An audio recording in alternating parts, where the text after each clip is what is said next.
부모가 먼저 행복해져야 합니다. 그래야 그 행복을 자식들이 따라서 행복해질 수 있습니다. 오늘은 법륜 스님의 자녀를 대하는 부모의 마음가짐에 대한 말씀을 들어보겠습니다. 내 자식을 잘 되고 훌륭하게 잘 키우려면 우리는 어떻게 해야 할까요? 우선 여러분들이 살아온 삶을 한번 뒤돌아보세요.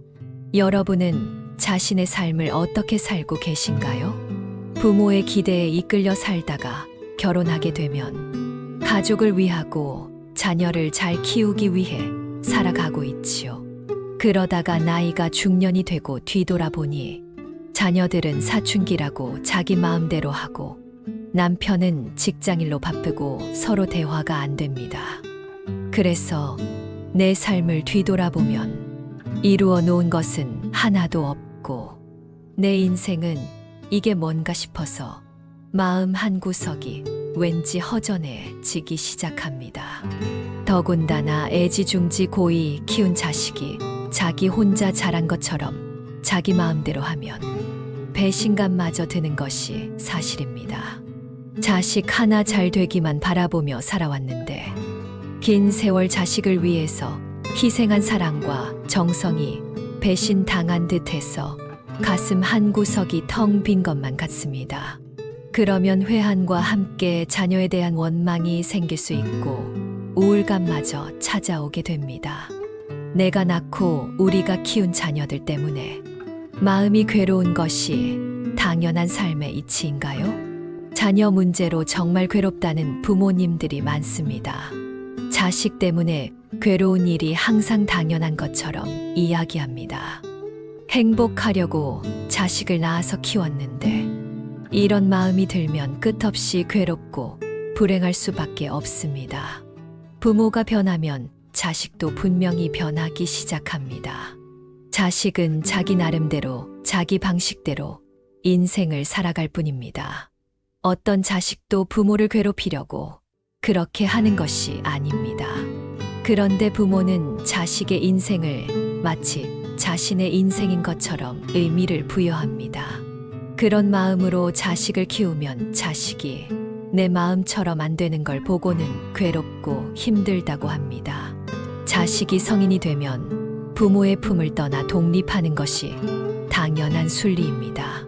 그런데 여전히 품 안의 자식으로만 생각하면 부모는 평생 괴로울 수밖에 없습니다. 자녀들이 다 커서 부모의 품을 떠났을 때에도 잘 살 수 있는 연습을 하셔야 합니다. 그래서 몸만 독립하는 것이 아니라 마음에서도 완전히 독립을 할 수 있어야 부모도 행복하고 자녀도 행복할 수 있는 것입니다.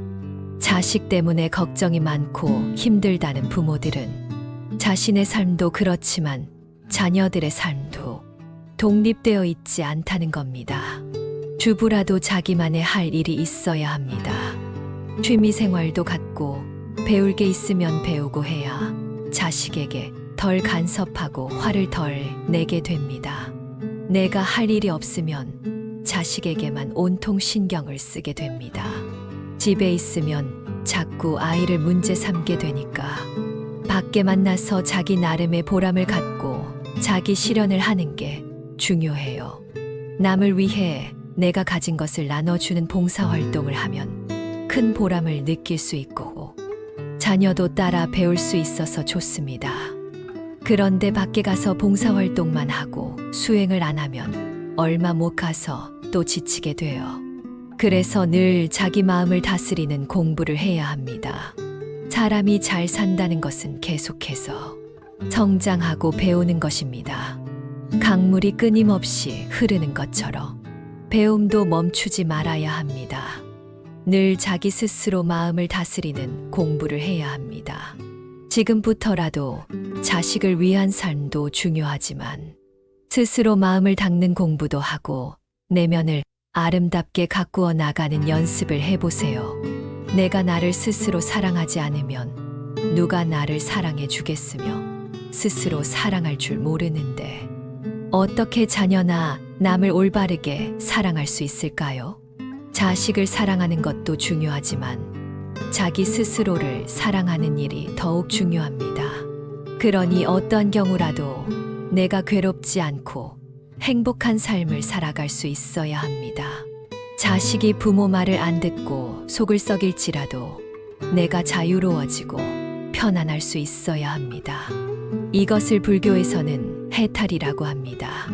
그래서 죽은 후에 극락에 가고 천당에 가는 것이 아니라 살아있을 때 해탈과 열반을 이루어서 편안하게 살아야 합니다. 즉, 참 행복과 자유를 얻는다고 할 수 있습니다. 공부와 수행을 열심히 하다 보면 나의 문제점을 발견하게 되고 스스로 변화하기 시작합니다.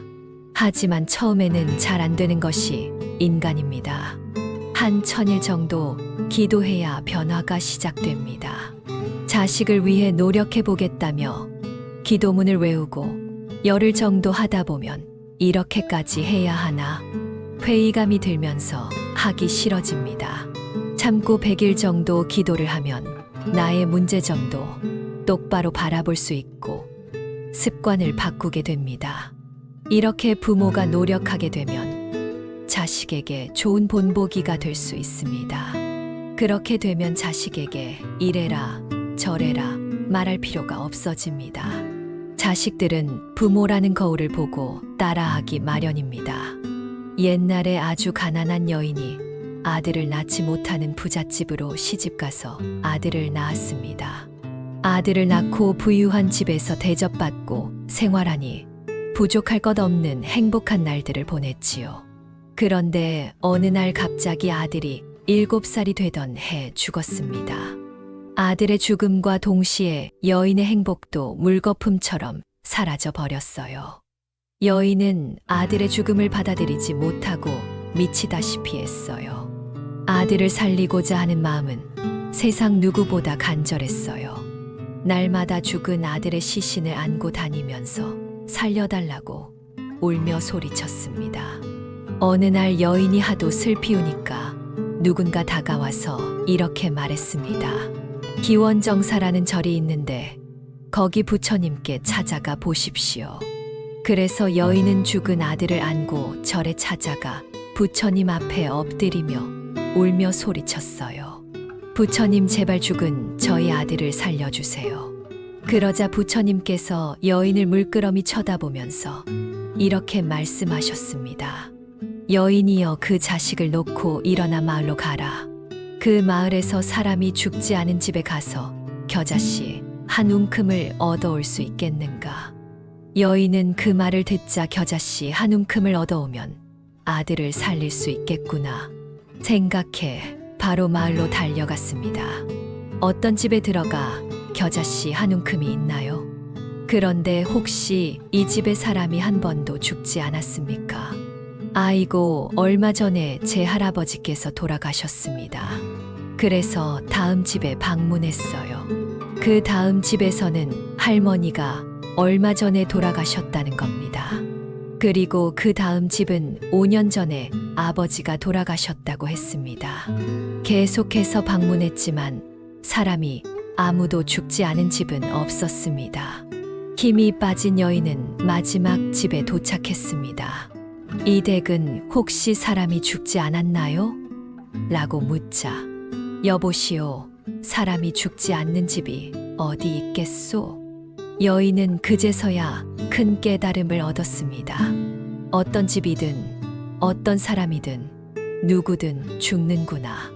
단지 죽는 시간만 다를 뿐 사람은 태어나면 다 죽는구나. 내 아들이 죽었다는 생각에 사로잡혀 너무 고통스러웠는데 세상에 나가보니 죽음이란 그냥 보편적인 현상이구나라는 깨달음을 얻었습니다. 죽음도 삶의 일부분일 뿐입니다. 그제서야 여인은 아들의 죽음을 받아들이고 집착을 내려놓게 되었습니다. 집착을 내려놓고 밝은 얼굴로 부처님께 돌아왔습니다. 슬픔은 가시고 밝은 얼굴로 돌아온 여인에게 부처님이 물으셨습니다. 여인이여 겨자씨를 가져왔느냐? 부처님, 저는 이제 겨자씨가 필요 없어요. 그 여인은 죽은 아들을 살리지 않고도 다시 마음의 평화를 얻게 되었습니다. 이처럼 인생의 이치를 알게 되면 불행의 조건들이 더 이상 불행하지 않은 것이 되고 편안해지게 됩니다. 행복은 멀리 있는 것이 아니고 항상 내 주변에 내 마음 속에 있습니다. 다만 뇌가 행복 가운데 있어도 그것에 감사할 줄 모르고 만족할 줄 모른다면 눈뜬 장님과 같을 뿐입니다. 마음의 눈을 뜨면 세상의 밝음과 행복을 볼 수 있습니다. 그러니 깨어나서 바라보세요. 부모가 자식에게 줄 수 있는 가장 값진 교훈은 부모 스스로가 행복하고 만족스러운 삶을 사는 것뿐입니다.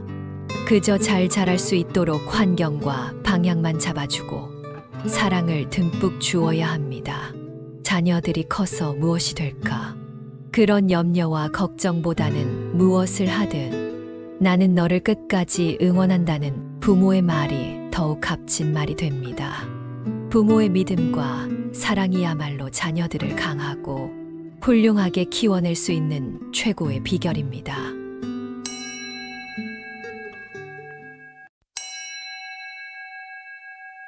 다른 사람에게 돈 자랑을 하면 친구들과의 관계도 어려워질 수 있습니다. 친구들은 내가 부유한 삶을 사는 걸 너무 부러워하거나 질투할 수 있습니다. 나는 기쁨을 나누고 싶었는데 내 의도와는 다르게 친구들과 멀어지는 것 같아 슬프고 외로울 수 있습니다. 남들에게 절대 돈 자랑하지 마세요. 남들이 여러분에게 무언가를 자랑하면 어떤 기분이 드시나요? 제 주변에는 자기가 최근에 돈을 많이 벌었다고 여기저기 자랑하고 다닌 친구가 있었습니다. 자신은 이 나이에 이 정도 벌었으면 성공한 것 같다. 그리고 그 친구는 다른 친구들에게 너희들은 평균 연봉 얼마 정도 받냐며 묻고 다녔습니다. 그러자 그 돈 자랑을 한 친구에게 맛있는 밥 한 끼 대접해라. 내가 상황이 정말 힘든데 금전적으로 조금 도움을 줄 수 있냐는 연락들이 쏟아지기 시작했다고 합니다. 게다가 자신을 이유 없이 질투하거나 시기하는 사람들도 많이 생겼다고 했습니다.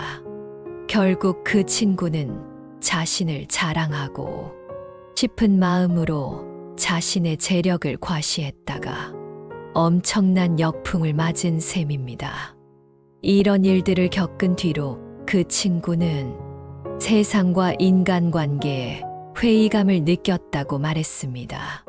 그리고 내 자랑도 못하냐는 불만이 나옵니다.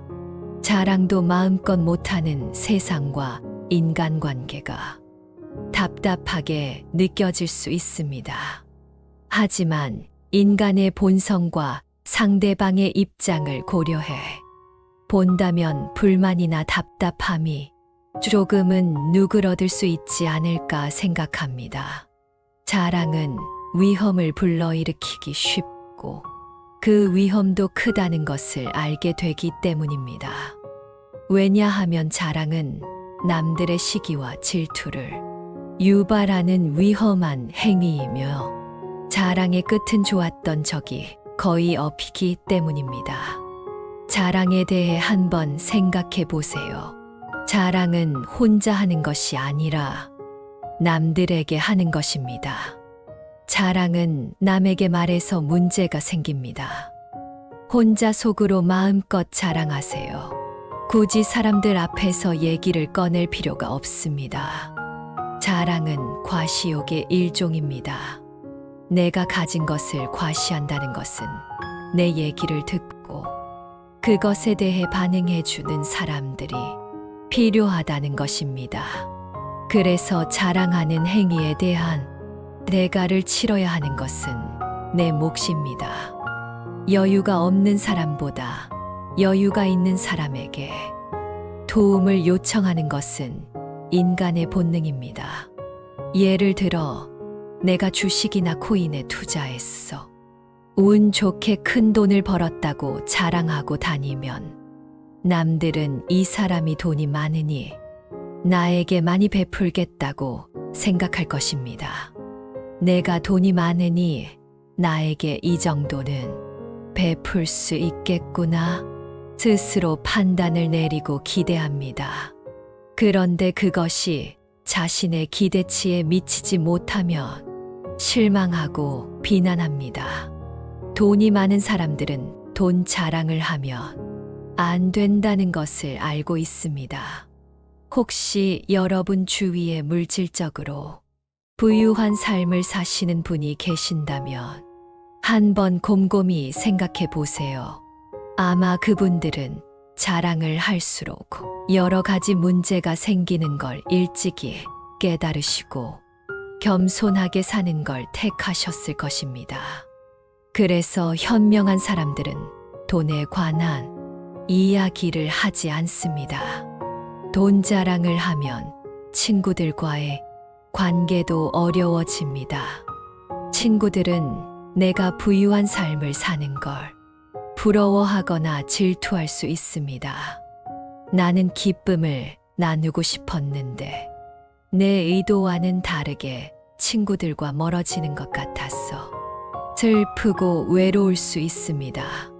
기쁨을 마음껏 나누기도 힘들다는 생각에 친구나 인생이 쓸데없고 더섭다는 생각이 들기도 합니다. 친구의 성공 여부를 떠나서 진심으로 격려해주고 존중해주는 사람만이 진정한 친구라고 말할 수 있습니다. 하지만 자기 삶이 원하는 대로 되지 않았던 사람은 친구의 자랑이 좋게 반응하지 못할 수도 있습니다. 그럴 때는 자신이 얼마나 친구에게 배려심 있는 행동을 했는지 되돌아보아야 합니다. 상대방의 입장을 전혀 고려하지 않고 자신의 기쁨 감정에 심취해서 자신의 자랑만 늘어놓으면 내 의도와는 다르게 상처를 줄 수 있습니다. 기쁜 일이 생겼을 때는 나보다 상대방을 먼저 생각하는 것이 좋습니다. 앞서 언급했듯이 자랑하려면 상대방이 있어야 합니다. 그러니 상대방을 배려하는 것은 당연한 일입니다. 만약 남을 배려하기 싫다면 나중에 시기와 질투를 받는 걸 감내하시고 그게 싫으시면 혼자서만 자랑하면 됩니다. 둘째, 주변 사람과 돈으로는 절대 엮이지 마세요. 돈은 인간관계를 파괴하는 치명적인 요소가 있습니다. 가까운 사람일수록 돈에 관해서는 조금이라도 엮이지 않는 것이 좋습니다. 만약 상대방이 금전적으로 힘들어하는 상황이고 자신이 금전적으로 조금 여유롭다면 받을 생각하지 마시고 베푸는 마음으로 도와주시길 바랍니다. 그렇게 해야 내 마음도 편하고 상대방이 그 돈을 갚지 못한다고 해도 감정 상하는 일이 없을 것입니다. 돈 때문에 서로에게 상처를 주고 오랫동안 쌓아왔던 관계를 한 번에 잃는다면 얼마나 마음이 아프겠습니까? 내가 평소에 친하게 지내던 사람에게 돈을 조금 빌리려고 했는데 상대방이 가까운 사이에서는 돈 거래를 하지 않는 것이 좋다고 단호하게 거절하면 우리는 무슨 생각이 들까요? 그래, 내 생각이 그렇구나 하고 수긍하는 사람보다 섭섭하다고 느끼는 사람들이 더 많을 것입니다. 반대로 내가 돈을 빌려줄 수 없다고 말하면 상대방 또한 자신은 진정한 친구가 아니라고 생각할 수도 있습니다. 지혜롭게 거절하려면 이러한 태도를 드러내면 안 됩니다. 거절하더라도 먼저 상대방 상황에 대한 공감부터 하는 게 좋습니다. 그런 다음에 그냥 돈이 없어서라는 말을 하는 것이 낫습니다.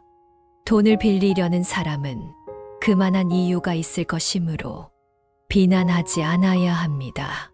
그 사람의 입장을 한번 생각해 보세요. 나이를 먹을 만큼 먹은 성인이 가까운 사람에게 돈을 빌려달라고 말하는 것은 결코 쉬운 일이 아닙니다. 내가 돈을 빌려줄 수 없는 상황이라면 상대방의 어려움을 공감하고 정중하게 거절하세요. 가까운 사람과의 돈 거래는 위험하다고 하지만 그것을 직접적으로 이야기하면 오히려 친구를 잃을 수 있습니다. 위험하니까 냉철하게 선을 긋는 것도 좋지만 이것은 마음속으로 해도 충분합니다. 말과 태도는 부드럽게 그것을 실행하면 됩니다. 무조건 정색하며 단호하게 말하는 것이 선 긋는 것이 아닙니다. 꼭 차갑게 할 필요는 없습니다. 오히려 정말 만들고 사회생활과 인간관계를 힘들게 만들 수 있어 결코 드러내지 않는 것이 현명합니다. 셋째, 계산적인 태도로 남을 대하지 마세요. 좋은 인간관계를 만들고 싶다면 타인을 도구로 여기는 생각을 가지면 안 됩니다. 타인은 내가 원하는 대로 고르고 버리고 바꿀 수 있는 것이 아닌 나와 함께 즐거움과 슬픔을 나누고 서로를 존중하고 돕는 사람입니다. 인간관계를 통해서 내가 무언가 이익을 얻을 수 있는 수단으로 바라본다면 지속적인 인간관계를 유지하기는 어려울 것입니다. 그러므로 다른 사람에게 무언가를 부탁할 때는 솔직하고 겸손한 태도로 말하고 그 사람의 생각과 감정도 존중해야 합니다. 타인과 마주치면 미소를 지으며 이야기할 때는 상대방과 눈을 마주치고 자신감 있게 말하는 것이 좋습니다. 다른 사람에게 칭찬이나 긍정적인 말을 해주면 친밀감을 높일 수 있습니다. 자신의 이야기만 하지 말고 상대방의 이야기도 경청하여 질문하면서 자신의 의견을 공유해 주세요. 우리는 다양한 방법을 통해서 인간관계의 폭을 넓혀갈 수 있습니다. 자신의 관심사나 취미와 관련된 동아리나 모임에 참여하면 같은 분야에 관심이 있는 사람들과 친해질 수 있습니다. 종교 활동에 참여하는 것도 좋은 방법입니다. 남들을 만날 때 이것저것 따지지 않고 자신이 좋아하는 일을 하면서 남들과 즐겁게 시간을 보내다 보면 내 주변에는 좋은 사람들이 넘쳐날 것입니다. 또 좋은 방법은 봉사하는 것입니다. 봉사활동이야말로 순전히 타인을 위하는 마음에서 시작되는 행동입니다. 봉사활동은 모든 연령대의 사람들이 참여할 수 있으며 함께 일하는 동안 다른 사람과 쉽게 유대감을 형성할 수 있습니다. 계산적인 태도로 친구를 만드는 것은 정말 쉽지 않은 일이고 그렇게 맺어진 인연은 오래가지 못하고 나를 떠나갈 것입니다. 친구가 되고 싶은 사람에게 연락을 자주 하고 함께 할 수 있는 활동을 제안해 보세요. 영화를 보거나 커피를 마시거나 산책하러 가자고 말해 보세요. 나의 친구가 되어준 사람들에게 감사하고 소중히 대하는 것이 좋은 친구가 되는 비결입니다. 넷째, 나의 비밀을 남들에게 절대 말하지 마세요. 나의 비밀을 털어놓는 것이 친구나 가족과의 관계를 더 깊게 만드는 것이라고 생각하는 사람들이 많습니다. 하지만 비밀을 털어놓았다가 그 비밀이 여기저기에 퍼지면 어떻게 될까요? 그런 일이 발생하면 우리는 인간관계에 대해 엄청난 회의감이 들고 씻을 수 없는 마음의 상처를 바꾸고 타인에게 실망하고 분노할 것이 분명합니다. 이럴 때는 자신의 소중한 비밀을 다른 사람에게 말하고 다닌 사람을 원망해야 할까요? 아니면 자신의 비밀을 타인에게 발설한 자신의 입을 비난해야 할까요? 내 입 밖으로 나온 말 때문에 생긴 일은 누구도 원망할 필요가 없습니다. 비밀은 내 입을 떠난 순간 그 누구도 탓할 수 없습니다. 타인에게 비밀을 말한 것은 순전히 내 의지로 한 것이기 때문에 누구를 탓할 수도 없는 것입니다. 우리는 비밀을 털어놓는 것은 자신의 약점을 노출하는 것이란 걸 반드시 인지해야 합니다. 지금은 사이가 좋은 절친 혹은 가족도 언제 어떻게 변할지 모르기 때문에 비밀을 다른 사람에게 말하는 것은 위험한 행동이습니다. 다른 사람에게 이거 절대 말하면 안 되라고 비밀을 털어놓는 순간 그것은 더 이상 비밀이 아니게 됩니다. 이것은 조금 가슴 아픈 현실이지만 인정해야 할 사실입니다. 그러므로 우리는 비밀을 털어놓기 전에 심사숙고해야 합니다. 내가 이 비밀을 털어놓으면 내 상황이 조금이라도 바뀔 수 있는지, 상대방이 정말 신뢰할 수 있는 사람인지, 비밀이 유출되면 어떤 결과가 따를지 등을 고려해야 합니다. 비밀을 털어놓기는 쉽지만 그 후에 따라오는 것들은 나를 더욱 힘들게 만들 것입니다. 다섯째, 타인의 비밀을 듣게 된다면 나 혼자만 알고 있으세요. 다른 사람의 비밀은 절대 입 밖으로 내뱉으면 안 됩니다. 다른 사람이 나에게 자신의 비밀을 말할 때 어떤 심정으로 이야기했을지 한번 생각해 보세요. 그 사람은 분명 나를 신뢰하고 감정을 공유하고 싶은 마음에 나에게 비밀을 말해야겠다고 결심했을 것입니다. 내가 알고 있는 비밀은 가슴속에 깊숙이 간직해야 합니다. 어떤 일이 있어도 비밀은 무덤까지 가져가야 합니다. 근질거리는 내 입을 간수하지 못하여 튀어나온 한마디로 인해 친구도 잃고 나의 모든 신뢰를 잃어버릴 수 있습니다. 그렇게 되면 그 신뢰를 쌓아 올리려면 최소 10배나 더 힘을 들여야 할 것입니다. 입으로 범한 죄는 결국 나에게 돌아오기 마련입니다. 필요 없는 이런저런 얘기를 너무 많이 하다 보면 실수할 가능성도 커집니다. 앞으로 말씀하실 때 마음속으로 천천히 하나 둘 셋을 세어보세요. 그렇게 하면 말로 인한 실수를 줄일 수 있게 될 것입니다. 우리는 살아가면서 충동적으로 내뱉은 말을 후회하는 경우가 있습니다. 막상 내뱉은 말을 지키려고 하니 나중에 귀찮아서 후회하는 경우가 있습니다. 기분이 좋았을 때 선뜻 약속을 해놓고는 나중에 내가 왜 그런 말을 했을까? 그랬던 경험이 없으신가요? 그래서 생각을 정리하고 한 박자 천천히 얘기하는 것이 중요합니다. 천천히 말하는 것은 여러 가지 장점이 있습니다. 목소리를 낮춰서 생각하고 말을 천천히 하면 목소리가 낮아지고 정중한 느낌이 듭니다. 사람이 가벼워 보이지 않고 있어 보이게 됩니다.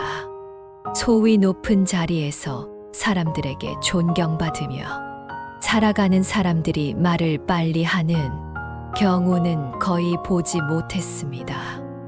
말을 천천히 합니다. 그리고 말을 천천히 하면 설득력이 높아집니다. 세일쯤엔 이 물건을 팔 때 말을 빨리빨리 하면 자기를 치는 것 같은 기분이 듭니다. 힘들어 보이고 조급해 보입니다.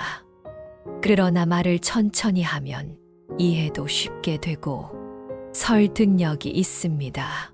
쉽게 흥분하지 않고 감정 조절이 되기 때문에 상대로부터 신뢰를 얻을 수도 있습니다.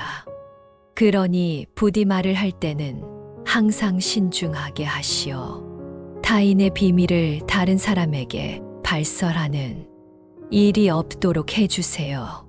첫째, 남들에게 절대 돈 자랑하지 마세요. 여러분은 남들이 여러분에게 무언가를 자랑하면 어떤 기분이 드시나요? 제 주변에는 자기가 최근에 돈을 많이 벌었다고 여기저기 자랑하고 다닌 친구가 있었습니다. 자신은 이 나이에 이 정도 벌었으면 성공한 것 같다. 그리고 그 친구는 다른 친구들에게 너희들은 평균 연봉 얼마 정도 받냐며 묻고 다녔습니다. 그러자 그 돈 자랑을 한 친구에게 맛있는 밥 한 끼 대접해라. 내가 상황이 정말 힘든데 금전적으로 조금 도움을 줄 수 있냐는 연락들이 쏟아지기 시작했다고 합니다. 게다가 자신을 이유 없이 질투하거나 시기하는 사람들도 많이 생겼다고 했습니다.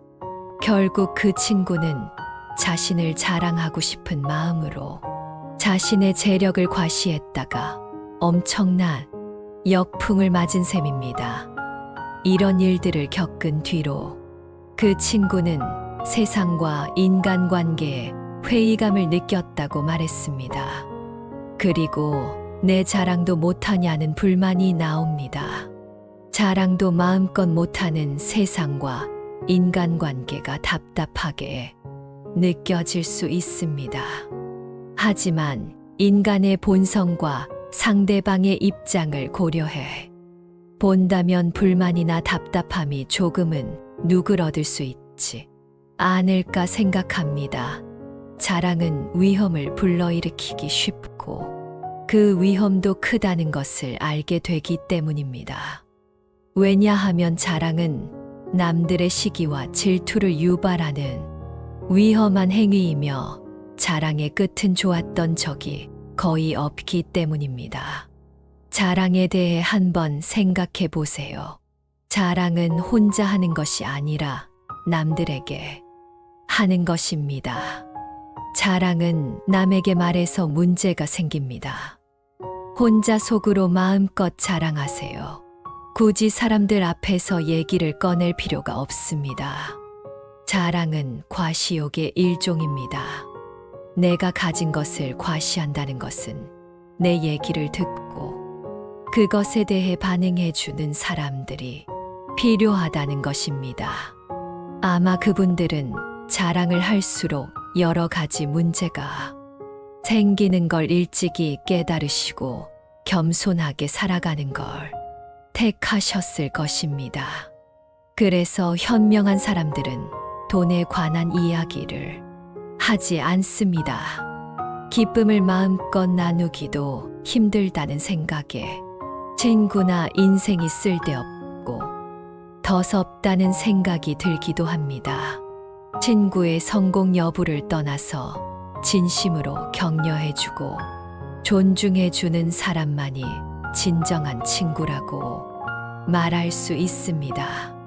하지만 자기 삶이 원하는 대로 되지 않았던 사람은 친구의 자랑이 좋게 반응하지 못할 수도 있습니다. 그럴 때는 자신이 얼마나 친구에게 배려심 있는 행동을 했는지 되돌아보아야 합니다. 상대방의 입장을 전혀 고려하지 않고 자신의 기쁨 감정에 심취해서 자신의 자랑만 늘어놓으면 내 의도와는 다르게 상처를 줄 수 있습니다. 기쁜 일이 생겼을 때는 나보다 상대방을 먼저 생각하는 것이 좋습니다. 앞서 언급했듯이 자랑하려면 상대방이 있어야 합니다. 그러니 상대방을 배려하는 것은 당연한 일입니다. 만약 남을 배려하기 싫다면 나중에 시기와 질투를 받는 걸 감내하시고, 그게 싫으시면 혼자서만 자랑하면 됩니다.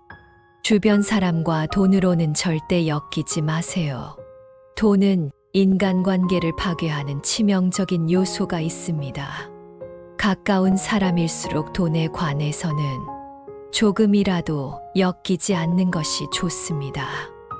만약 상대방이 금전적으로 힘들어하는 상황이고 자신이 금전적으로 조금 여유롭다면 받을 생각하지 마시고 베푸는 마음으로 도와주시길 바랍니다. 그렇게 해야 내 마음도 편하고 상대방이 그 돈을 갚지 못한다고 해도 감정 상하는 일이 없을 것입니다. 돈 때문에 서로에게 상처를 주고 오랫동안 쌓아왔던 관계를 한 번에 잃는다면 얼마나 마음이 아프겠습니까? 내가 평소에 친하게 지내던 사람에게 돈을 조금 빌리려고 했는데 상대방이 가까운 사이에서는 돈 거래를 하지 않는 것이 좋다고 단호하게 거절하면 우리는 무슨 생각이 들까요? 그래, 내 생각이 그렇구나 하고 수긍하는 사람보다 섭섭하다고 느끼는 사람들이 더 많을 것입니다. 반대로 내가 돈을 빌려줄 수 없다고 말하면 상대방 또한 자신은 진정한 친구가 아니라고 생각할 수도 있습니다. 지혜롭게 거절하려면 이러한 태도를 드러내면 안 됩니다. 거절하더라도 먼저 상대방 상황에 대한 공감부터 하는 게 좋습니다. 그런 다음에 그냥 돈이 없어서라는 말을 하는 것이 낫습니다. 돈을 빌리려는 사람은 그만한 이유가 있을 것이므로 비난하지 않아야 합니다. 그 사람의 입장을 한번 생각해 보세요.